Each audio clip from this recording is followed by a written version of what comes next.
अतीत के कर्मों का फल मनुष्य को भोगना ही पड़ता है।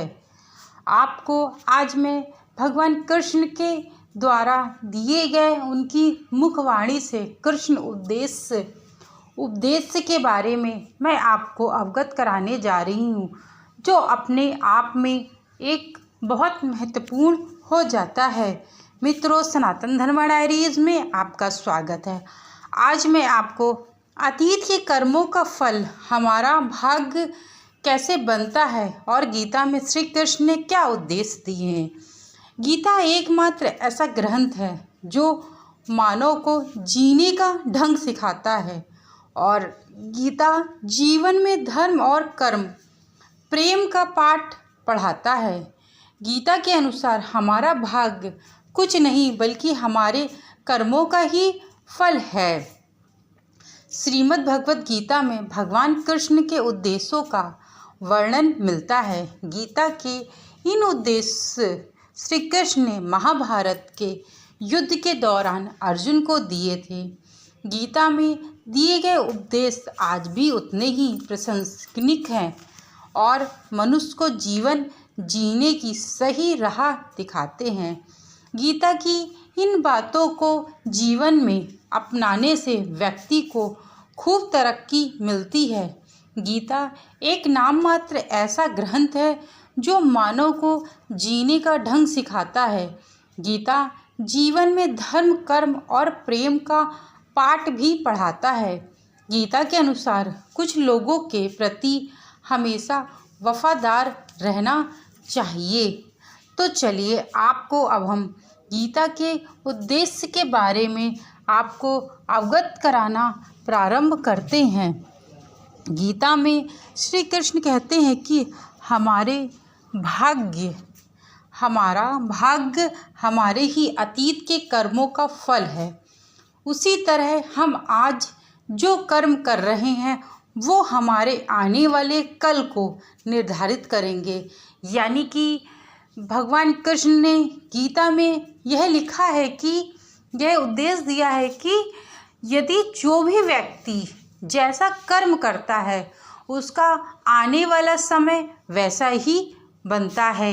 यानी कि यदि कोई मनुष्य अपने कल को अच्छा करने के लिए, आने वाले कल को अच्छा करने के लिए बहुत प्रयास करता है, बहुत मेहनत करता है, तो उसका आने वाला कल उसके कर्मों के अनुसार ज़रूर अच्छा होता है। यदि यही कोई व्यक्ति अपने कर्म करना ही नहीं चाहता और सोचता है कि मेरा आने वाला भविष्य अच्छा हो जाए, ऐसे व्यक्ति वर्तमान में भी रोते हैं, भविष्य में भी रोते हैं और इसके पहले पास्ट यानी कि उसमें भी रो ही रहे होते हैं। इसीलिए हमें हमेशा अपने कर्म अच्छे रखने चाहिए ताकि हमें इसका फल भी अच्छा मिले।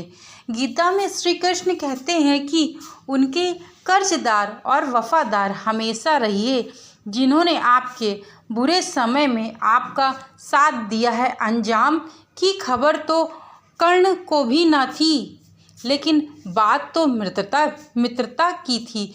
यानी कि भगवान कृष्ण गीता में कहते हैं कि जिस भी व्यक्ति ने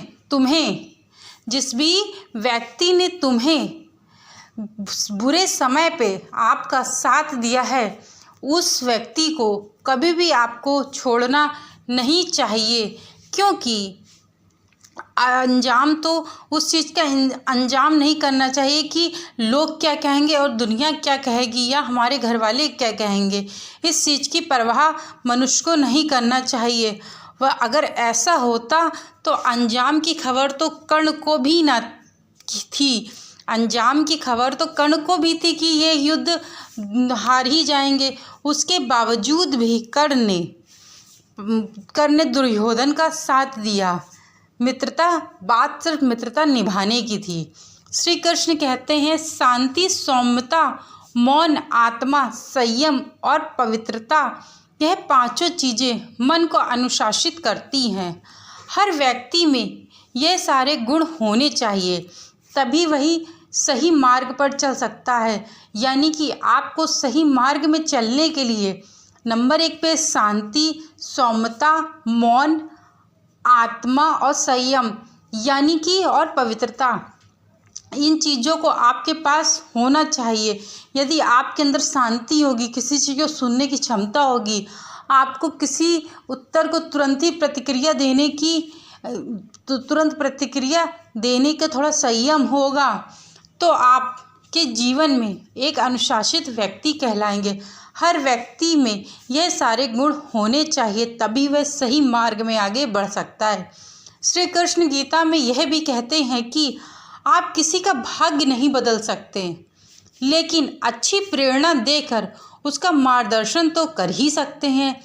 यदि आप अच्छे हैं और आपकी सोच अच्छी है, आप जीवन में कुछ कर सकते हैं, आपने जीवन में कुछ किया है, तो अच्छी बात है। यदि आप अपने से नीचे को किसी को भी उसका भाग्य तो नहीं बदल सकते हैं आप, अगर वो गरीब है तो गरीब ही रहेगा, लेकिन हाँ उसका मार्गदर्शन करके आप उसका मार्गदर्शन करके आप उसको अच्छी सीढ़ी पे जाना प्रारंभ करा सकते हो, और उसी अच्छे मार्गदर्शन की वजह से हो सकता है कि उसकी गरीबी दूर हो जाए। श्री कृष्ण के अनुसार जीवन में कभी मौका मिले तो सारथी बनना, स्वार्थी नहीं।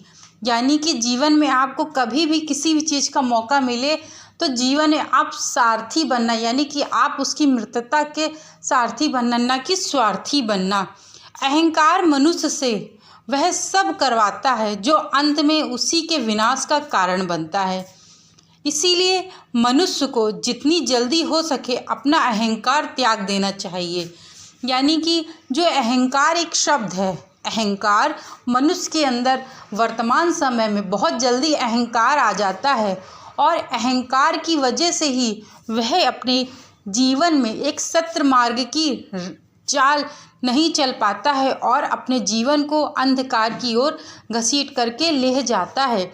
इसलिए हर एक मनुष्य को अहंकार का त्याग करना चाहिए।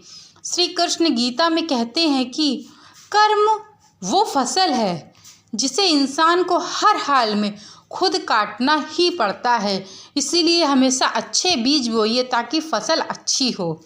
श्री कृष्ण ने यह भी बात कितनी अच्छी कही है कि कर्म वो फसल है जो मनुष्य को स्वयं ही करना पड़ता है, स्वयं ही खुद काटना पड़ता है। इसीलिए हमेशा सदैव अच्छे कर्म करते रहना चाहिए।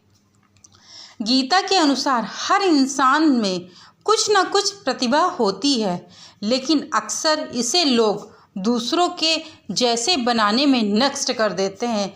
यानी कि श्री कृष्ण कहते हैं कि मनुष्य ने धरती पे जन्म लिया है और मनुष्य ने पृथ्वी पर जन्म लिया है। हर एक मनुष्य पृथ्वी में जन्म लेने वाला, उसके अंदर लाख बुराइयां हो, लेकिन एक न एक ऐसा गुण जरूर होगा जो उस व्यक्ति को लोगों से अलग करता है। बस यह है कि वह व्यक्ति अपनी प्रतिभा को पहचाने और उसी मार्ग पे आगे चले, जिससे उसके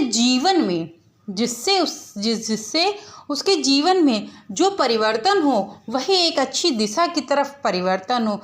श्री कृष्ण गीता में यह भी कहते हैं कि मनुष्य को सदैव अच्छे कर्म करते रहना चाहिए।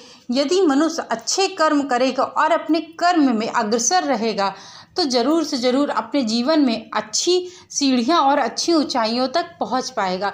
मित्रों, मैं ये भगवान कृष्ण के उद्देश्य से इसलिए लेकर के आई हूँ कि आजकल मनुष्य जो है वह अपने अहंकार में इतना लीन हो चुका है कि अपने आगे किसी दूसरे को समझने की कोशिश ही नहीं करता है। यदि उसके पास थोड़ा पैसा अधिक होगा, अगर वो धनवान होगा तो उसको पैसे का घमंड होगा। यदि कोई व्यक्ति सुंदर होगा तो उसे अपनी सुंदरता का घमंड होगा, और यदि कोई व्यक्ति के पास पैसा और धन और सुंदरता दोनों होगी तो वह मनुष्य तो मान लो जमीन में चलने लायक ही नहीं होगा। आज वर्तमान समय में इतना ज़्यादा अहंकार फैला पड़ा है। हर एक मनुष्य दूसरे मनुष्य को नीचे दिखाने में पड़ा हुआ है, बल्कि ऐसा नहीं होना चाहिए। यदि कोई व्यक्ति निर्धन है, उसको एक अच्छे मार्ग से एक अच्छी प्रतिभा से आप आगे बढ़ा सकते हैं। यदि आपको भगवान ने इतना काबिल बनाया है तो मनुष्य को सदैव दूसरों की मदद करते रहना चाहिए। मित्रों, मेरे द्वारा बताए गए ये भगवान श्री कृष्ण के भगवत गीता के उद्देश्य हैं जो अपने आप में बहुत महत्वपूर्ण हो जाते हैं और इसको सुनने मात्र से ही आपके जीवन में बदलाव प्रारंभ हो जाएगा। मेरे द्वारा बताए गए भगवान श्री कृष्ण के श्रीमुख से द्वारा बताए गए यह उद्देश्य आप लोगों को अच्छे लगे हों तो चैनल को लाइक शेयर सब्सक्राइब करना मत भूलिएगा और कमेंट में जय श्री कृष्ण ज़रूर से ज़रूर लिखिएगा। Thank you so much video को वॉच करने के लिए।